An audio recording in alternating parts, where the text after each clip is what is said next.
Saudara-saudari sekalian, Kristus memilih murid-muridnya orang yang biasa untuk melakukan pekerjaan yang luar biasa. Ia memberikan tugas kepada murid-muridnya untuk melakukan pekerjaan yang juga Kristus lakukan, yaitu untuk berbicara tentang firman Tuhan dan untuk membawa penyembuhan kepada yang sakit, yang letih, dan juga tertindas.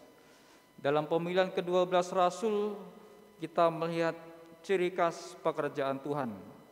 Ia memilih orang yang sangat biasa. Mereka non-profesional, tidak memiliki posisi istimewa. Mereka dipilih dari orang biasa yang melakukan hal-hal biasa, tidak memiliki pendidikan khusus dan tidak memiliki keunggulan secara sosial. Ia memilih 12 rasul, ada yang punya hubungan saudara di antara mereka.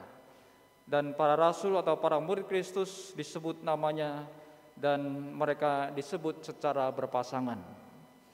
Ada Simon Petrus dan Andreas saudaranya, Yakobus anak Zebedeus dan Yohanes saudaranya, Filipus dan Bartolomeus, Thomas dan Matius pemungut cukai, Yakobus anak Alfeus dan Tadius, Simon orang Zelot dan Yudas Iskariot.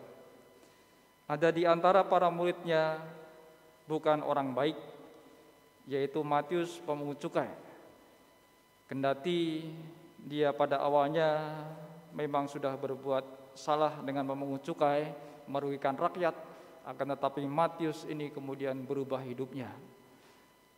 Namun ada juga yang tidak berubah hidupnya sampai mati, yaitu Yudas Iskariot yang mengkhianati Yesus.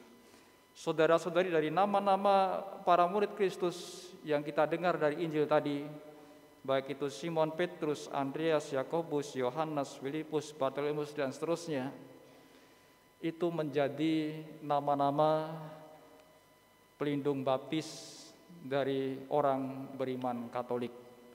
Maka nama-nama yang disebut tadi mungkin juga menjadi pelindung baptis dari Anda yang ada di sini.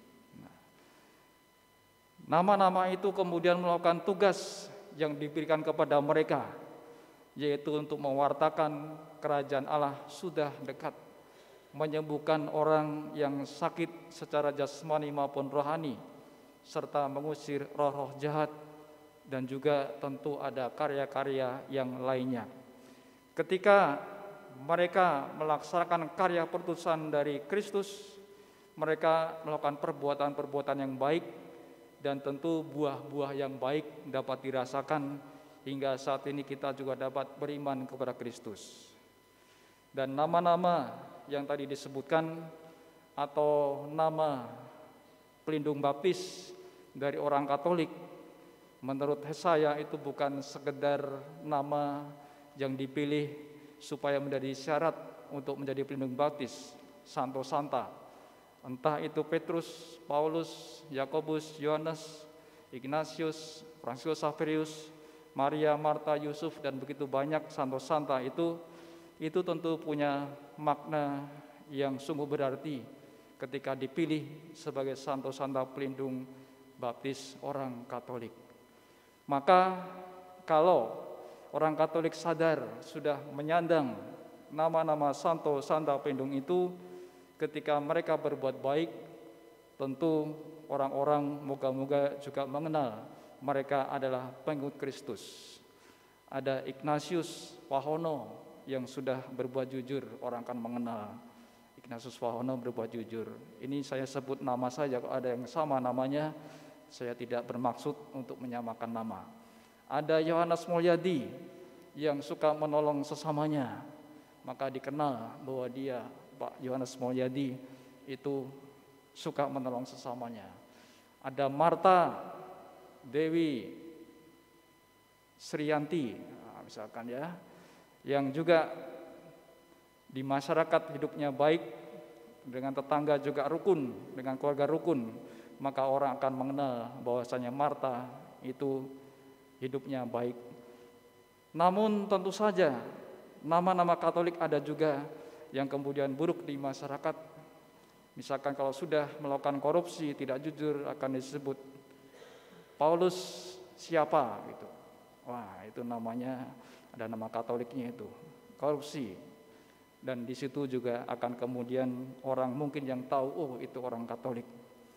Ada nama Agustinus siapa? Sudah berbuat jahat menyakiti sesamanya. Maka tercatat Agustinus itu ternyata tindakannya buruk. Maka saudara-saudari, nama Santo Santa yang disandang sebagai orang Katolik bukan nama yang sekedar menempel di nama ataupun sebagai syarat untuk baptisan Katolik, tetapi itu punya makna yang luar biasa sebenarnya. Bahwasanya ketika sudah memilih Santo Santa Pelindung baptis, berusaha meneladan Santo Santa Pelindung itu, minta doa kepada Santo Santa Pelindung dan hidup sebagai orang Katolik, hendaknya menjadi orang Katolik yang baik. Apa itu orang Katolik yang baik? Menurut saya, orang Katolik yang baik adalah orang yang melaksanakan perintah Tuhan, beribadat dengan baik dan benar, serta berguna bagi sesama, bagi keluarga, masyarakat, bangsa, serta orang-orang di sekitar. Itu paling tidak orang Katolik yang baik, dan itu yang harusnya terus-menerus diusahakan sebagai orang Katolik.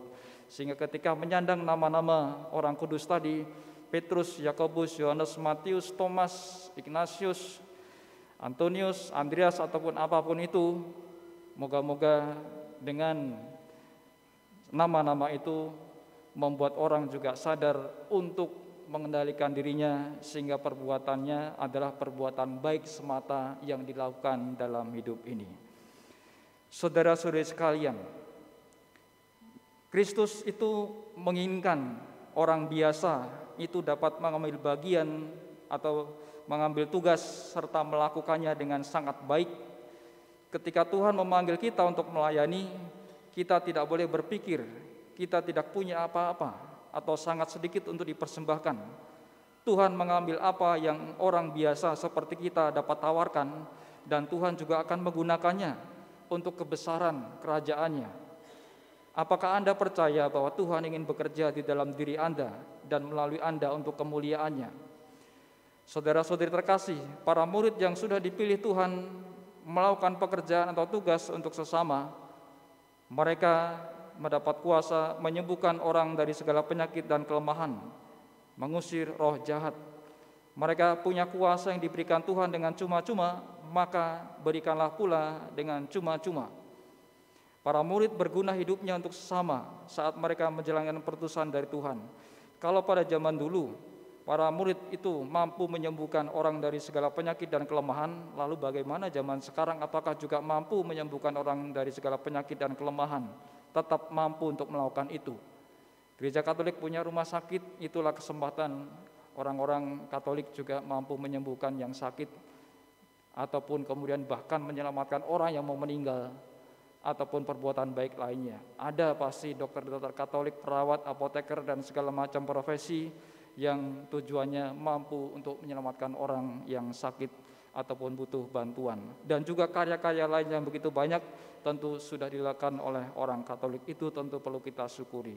Saudara-saudari, kalau kita tadi merenungkan sabda Tuhan, maka kemudian maknanya bagi kita apa? Maknanya adalah kita sebagai pengikut Kristus juga punya tugas untuk mewartakan kabar baik kepada sesama.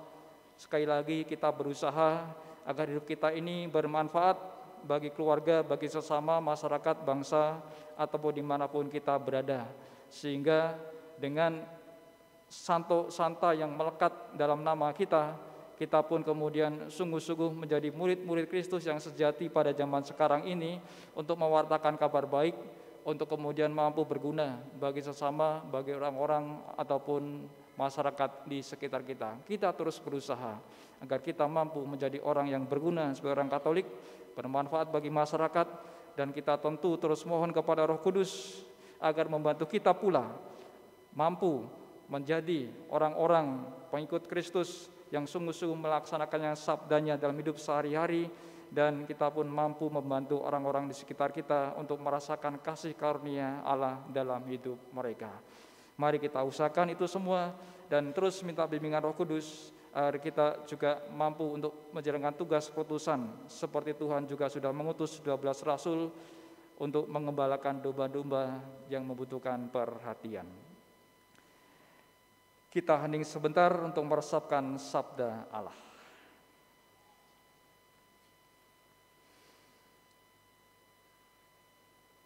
Saudari-saudara, mari sekarang kita memperbarui serta meneguhkan iman kita dengan bersama-sama mendoakan syahadat para rasul.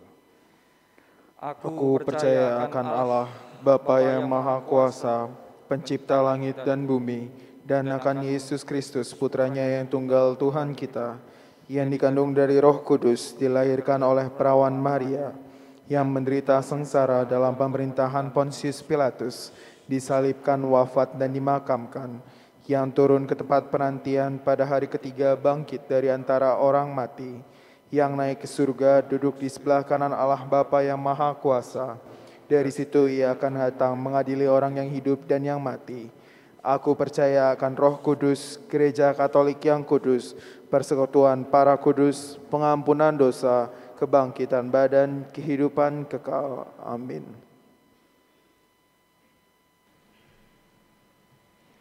Kita semua dipanggil untuk mewartakan kerajaan Allah demi keselamatan dunia.